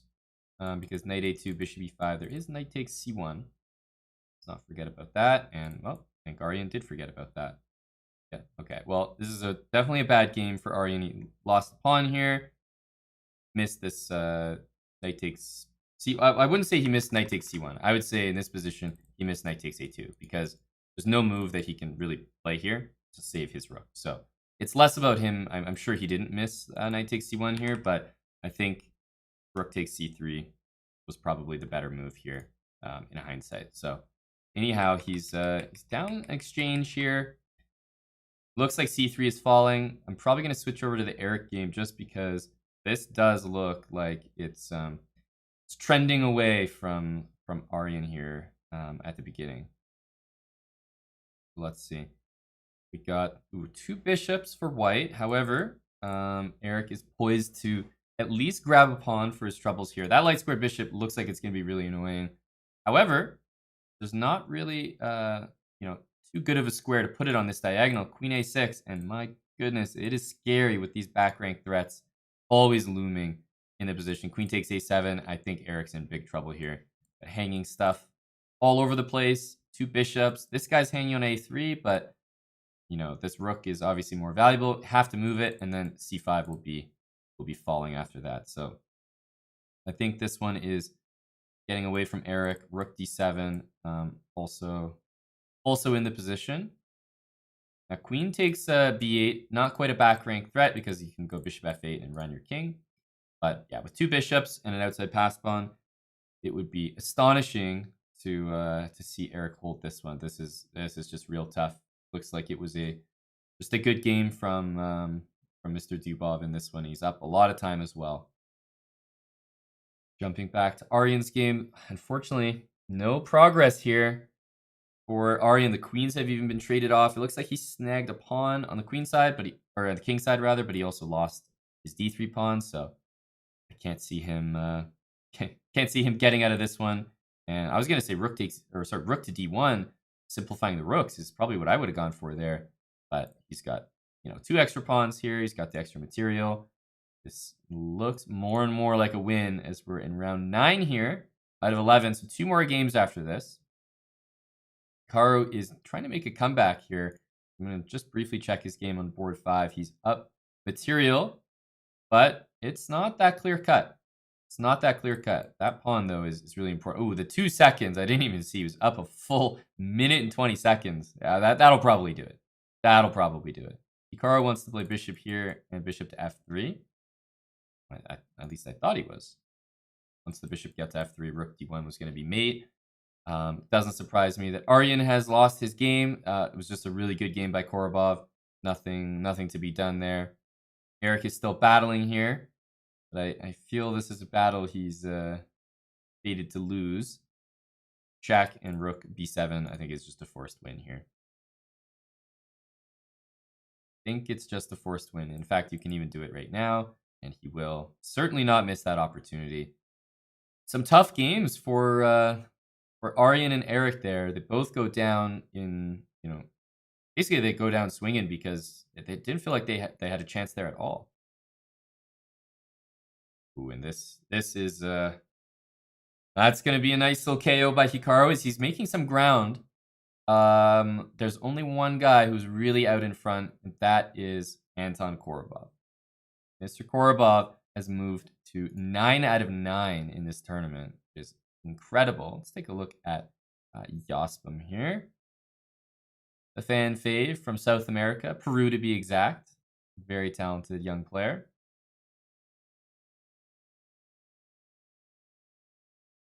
And you can't go rook e3 to get back down there. So normally in these positions, I would say, the much better chances go to white, actually, to win this game. Sure. He wants to get this. Yep. Well played. He's going to grab another pawn. Black should absolutely be holding this position, but bishop f7, that's nice. And now I think you want to this rook somewhere up there. Yep, bishop b6 blunder. That's pretty much what white is counting on here. Here you can play bishop e6. Yep, you can, and I think they're just going to be, well, I was going to say more or less wrapping up a draw now. But both players probably still playing for a win, if I'm honest. It's usually how these positions work. Okay, and most likely a draw there. Hikaru with the win, making ground in the standings. Let's see if there are some other games. How about Hess? We haven't jumped in on a Hess game in a while. He's got a win. What a mistake there. Rook g5, and look at that. I'm good luck for once. Actually brought a win to someone. And Hess is obviously going to make no mistake putting this game away. Nicely done. That was probably the fastest checkmate that he could have found. Okay. How about this? Ooh, this looks like a fun endgame. Well, fun for black. Does not look fun for white. Okay. Ooh, I definitely would have gone king up there. Ooh, that's a mistake though. Let's just see if he can convert this endgame. Definitely should be winning. But yeah, these ones always take some technique. So for example, king f4 there. I think g3 would just get to a draw maybe. Hang on, doesn't white just go here? And then black. Whoa. Pretty sure white has a really good chance to draw this.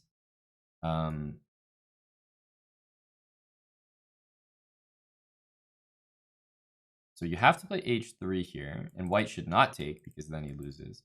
White goes king g1 though. I think this is a draw. This is what I was saying. I don't know what white's doing moving his king over here. You just go to the corner.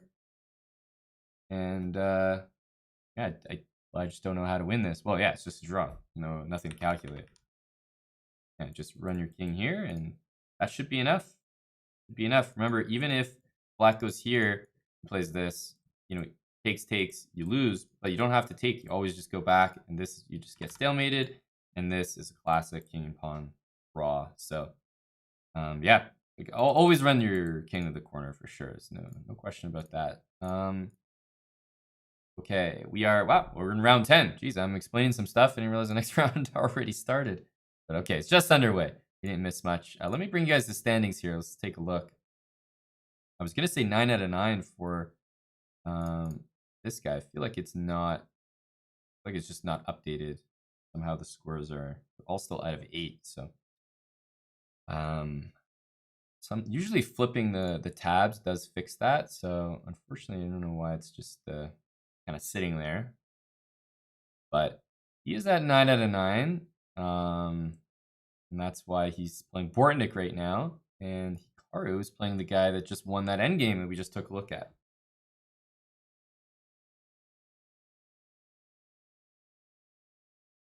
Rook e1, we have a Sicilian here.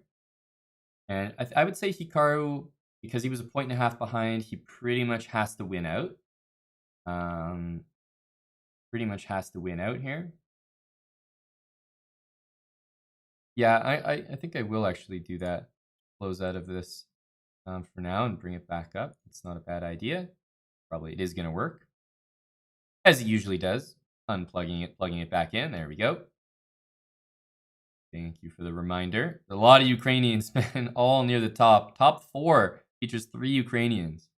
That's quite something. 8 out of 9 for Onishuk, Bortnik, and Daniel Dubov. After beating Eric Hansen, moves up to 8 out of 9. He's got really, really good tie breaks. And Anton Korobov is just destructive this tournament. As we see his game over here. He's got the white pieces. Looks like he's got a great position as well. And he's having a hell of a tournament. Can he get 11 out of 11? That's what we want to know. Can he get 11 out of 11? The chasing group here is, you know, the 7.5s and 7s of the world trying to make a comeback here. Karu there at 7.5. He wins his next 2 games. He definitely puts a lot of pressure on the rest of the tournament here. So we're going to be following those games pretty closely. But this one, Onishuk and Douglas, this one needs to be monitored. We got 2 really important games near the top of the table right now. Yeah, well, Crooked Egg, I mean, you bring up fair play checks and Title Tuesday, and you definitely have a good point. You want to be making sure that everyone's playing fairly, but one thing that Chess.com has introduced as a regular feature of Title Tuesday is a fair play check. So at the end of round 4, they take a 6-minute break, and at the end of round 8, they take a 6-minute break. And during those breaks, they check everyone who, you know, has a high score or just everyone in general, and they make sure that whoever's still in the tournament actually deserves to be there, and anyone who's violating fair play at that point just gets removed from the tournament. You know, because round 8, you're getting into rounds 9, 10, 11. Those are the money rounds that decide how the prizes get worked out. So right before we get into those really, really important games that decide the final standings, they do one last fair play check and remove anyone from the tournament. So I think that's a really nice addition that they've added. Certainly helps the players feel more secure about playing in the tournament, you know, that the integrity is kind of being maintained. So I think that's nice. They're obviously doing the best they can. Rook b1, hitting this pawn here. Rook a7, such a gross move. And after bishop b5, it doesn't look like it does anything anyway. Although I guess bishop b5 is bishop h3, so do we throw in the old rook a7 here? Such a strange looking move. Rook a3 and rook b3 is the intention. Man, what a find. What a find. Can we take here anyway, though? I think we can. I think we can. Knight d2, he doesn't want that to happen. I think knight d4 is probably what I would do without thinking too much. Knight d4, queen b7, rook a2, something like that. You got to take on b7 here.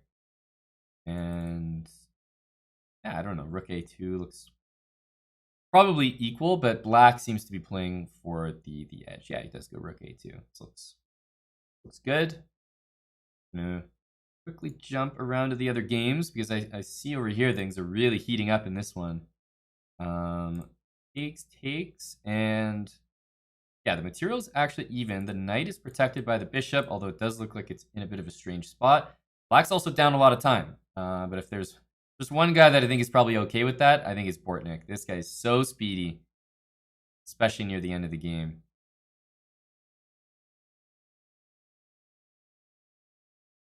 Queen e4, hitting the bishop. I think queen d8 is probably the move I would play, although bishop g5 leaves a few questions to be asked.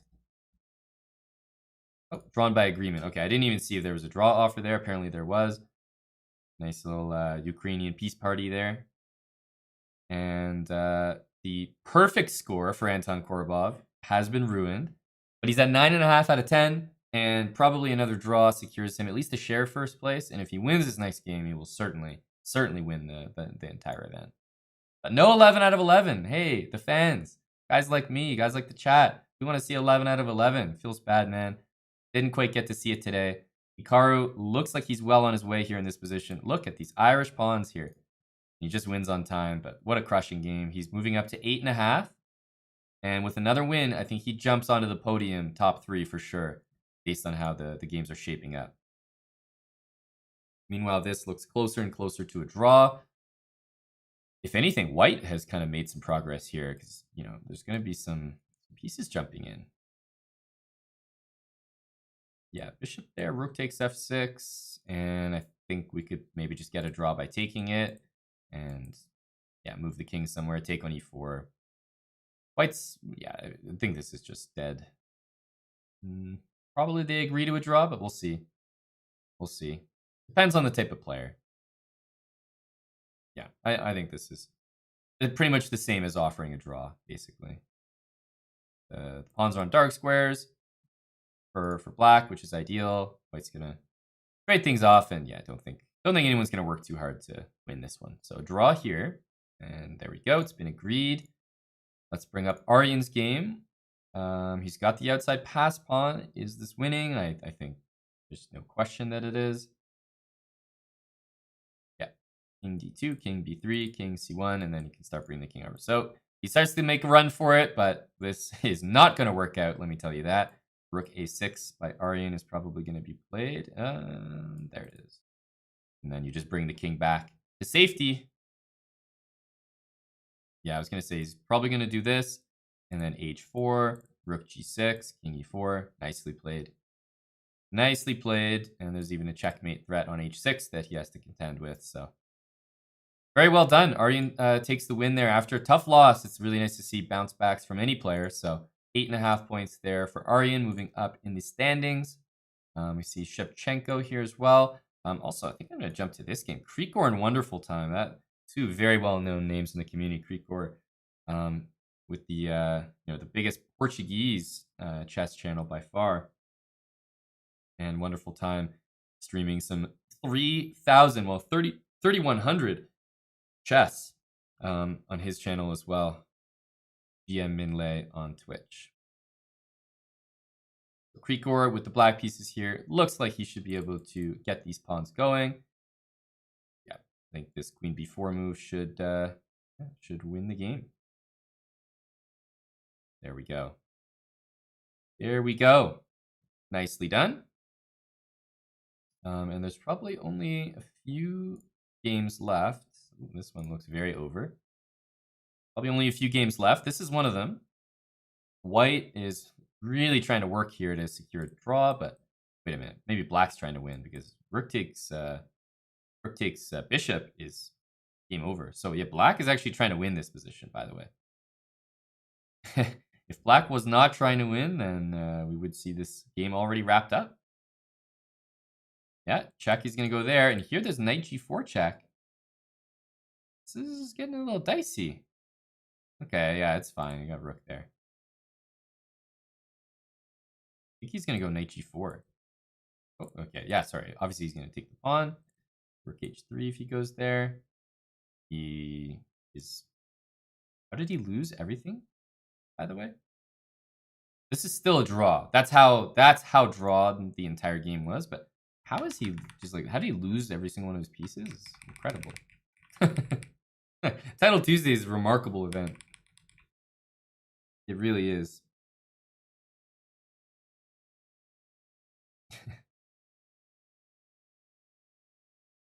Okay. Yeah, I mean, I feel like Black's making decent amount of progress here. Normally, yeah, he's making progress here. He's forcing the king to the back rank. I mean, he can't complain about that. Can't complain about that. King here, knight there. Oh my goodness, he's pretty much playing this about as poorly as you could. But the thing is, it's rook and knight against rook, so it's drawn like, you know, probably 9 times out of 10, or maybe 7 times out of 10 in Title Tuesday. So I think he's probably going to be able to hold this draw.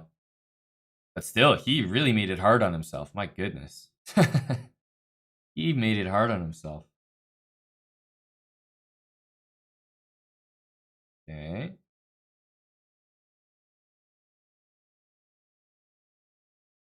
Just don't want to blunder the rook to a fork. That's, you know, the #1 way to lose.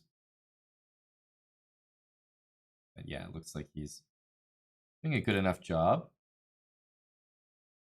Okay, he's getting the king to the back rank again. There's the 50 move rule. It does come in. Wow, and I think that has to be the last game of the round. No, there's still more games. Wow. There's still more games. Oh, wow, look at this one. Okay, here we go. Yeah, that was the last one. That was the last one. That's what I thought. So, I'm going to bring up the final round games that we need to be paying attention to here and give you guys a glimpse at the standings. So, here is how it looks right now. A half point from Anton Korobov will win him the tournament. So, in fact, I'm going to go to his game just to see if they created a quick draw. But a half point from him here is totally understandable because it wins him the event. So, he's going to be looking to offer a draw at any point here. For Onishuk, he's got 8.5. So, he has to win to tie his countryman, Anton Korobov, if he wants any chance at money from Title Tuesday. So, I think we have a situation where you're going to get a tough game here because Black wants to draw and White needs a win. If White draws the game, he just makes no money for sure. He's going to end up with 9 points, but there's so many people with 8.5 here. Plus, there's so many people with 8 points. And all these guys with 8 points, they're going to be potentially winning a game and getting to 9 points out of 11. So even if you get 9 points, you're going to be tied with a bunch of people, and you're going to make like $4 or something, enough for a McChicken. I mean, it's just not worth it. So I think we're going to see a strong game here. Hikaru, Aryantari, Daniel Dubov, Bortnik, and Onishuk are all at 8.5 out of 10. So a win from them puts them at 9.5. Certainly will get them some money. But I have a feeling even a draw is not going to get anybody a whole lot of cash. So we have a very interesting tournament dynamic right now, which is exciting because I think most people who are in this position actually have to play for a win. They do. So there we go. We're not. I don't think we're going to have any quick draws, which is nice.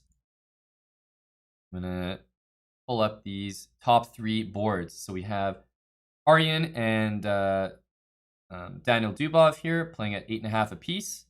Basically, both guys are trying their hardest to win. We have Bortnik and Hikaru. Both of these guys certainly are playing for a win here. We have a very dynamic position. White going for some attacks. Black matching it and also has this, knight c4, sort of more positional approach against the hanging pawns. So if Black trades queens, he's going to be happier than White. White probably wants to keep the queens on the board, keep things very, very spicy. And then over here on the top board, things are simplifying a little bit, but Anton Korobov has got to be feeling good with this pawn hanging in the position at the moment. Never be too bad, you got to feel. Wants to take, knight c3, and rook d7. Basically, that's White's idea, trying to take that pawn. If rook c8, knight e7 would win the game.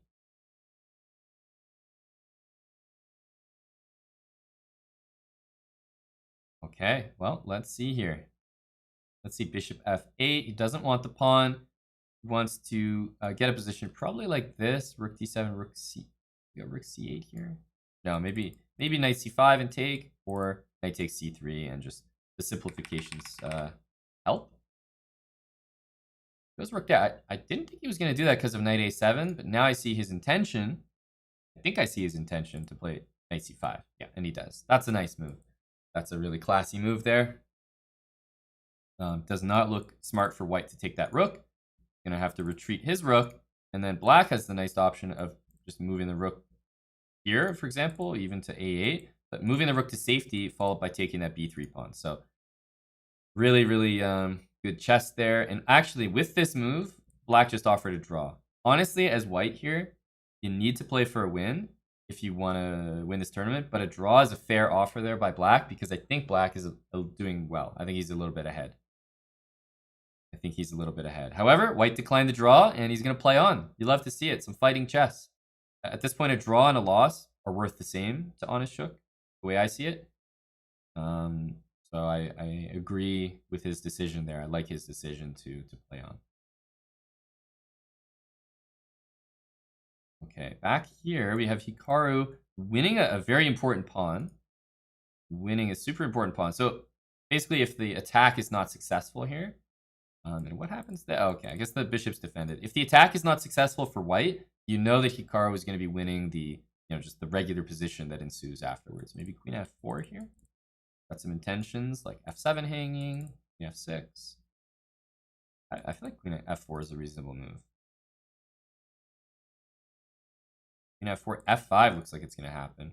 Okay, this has the same type of intention, but now that I see the position, I see that they've already repeated this twice. And I think Bortnik is playing chicken here. He knows that Hikaru wants to win. So he knows that Hikaru is probably not going to take a draw here. It's all mind games. It's all mind games at this point. But Hikaru's up a pawn. He's got to play for a win here. There's no question. Plus, Hikaru is, you want knight g4, but the queens get traded. Hikaru's just an exciting player to watch. He's pretty much going to play for a win in almost every case. That's just the type of player he is.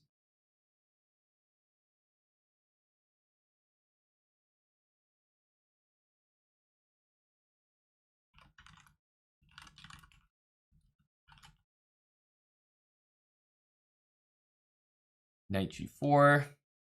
Yep, this makes some sense. There's a pretty serious threat here. H5, certainly an option. Knight there would be king h7. Ooh, but then maybe bishop takes g6. Gotta watch out for. Uh-oh. Yeah, h5 looks like maybe it doesn't work, actually.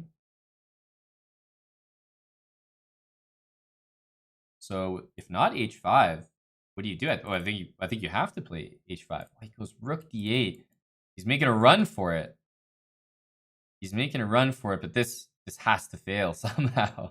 This can't be right. Is he just gonna go for the simple, take the pawn? He goes for rook e1. And there are gonna be some serious threats here, guys. There's gonna be a bishop a2. Oh, bishop a2 looks big. Bishop e4. Knight takes f7 and rook e6.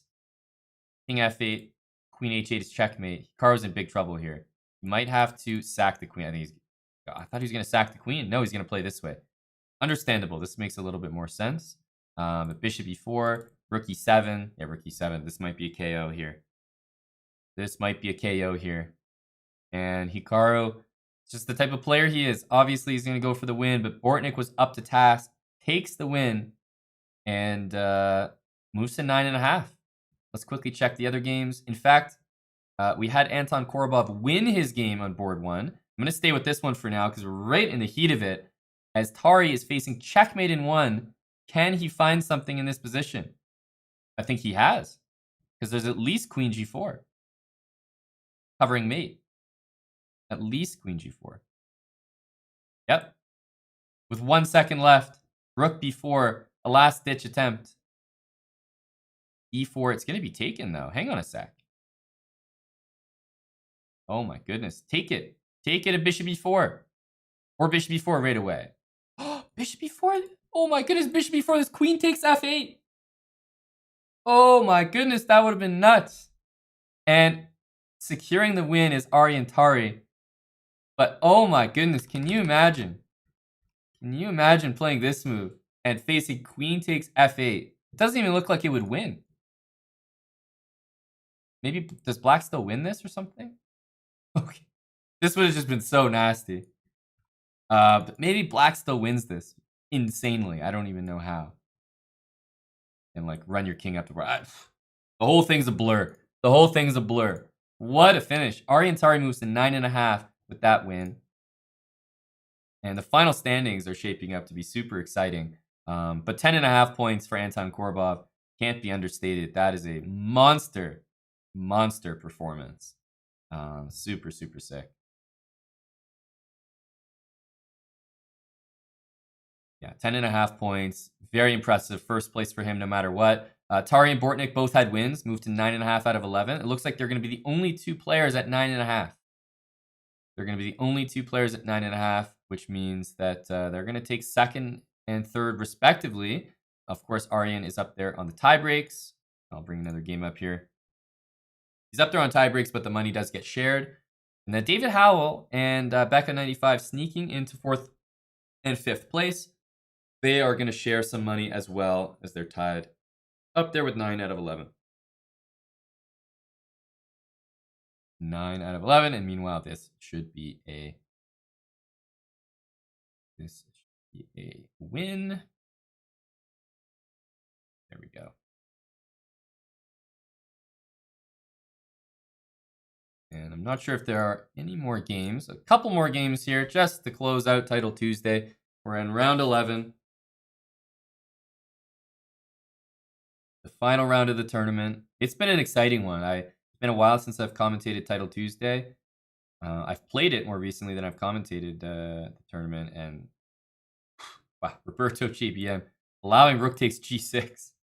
But yeah, they'll draw this one. I thought it was really exciting today. A lot of people had chances to win. We had one dominating performance. We had a lot of really fun tactics. This has been great. Did Tari beat Dubov? He did. Tari got the win against Dubov. So you can see the standings here. This is how it's going to look as the game we're looking at right now will not affect the standings.